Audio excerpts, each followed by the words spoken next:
Hello दोस्तों, हमारे blog में आप लोगों का स्वागत है।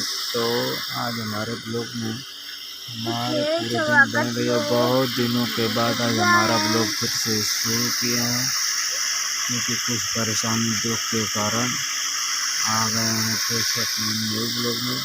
तो बहुत सुबह हो चुका है, सुबह सो गए थे। अभी देखिए ये इनका पंखा बना हुआ था स्पेशल, और बैठी मुड़ जाऊंगी। देखो इधर थोड़ा, एक बार देखो ना।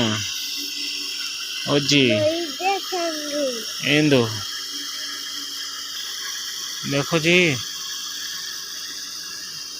थोड़ा हाय बाय बोलोगी सुबह सुबह मॉर्निंग में। कुछ अपने कुछ तो बोलो, बोले हुए कई साल हो गया तुमको।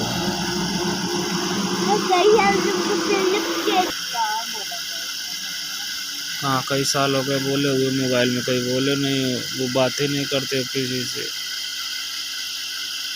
बोलिए जरूर कुछ। Good morning. अच्छा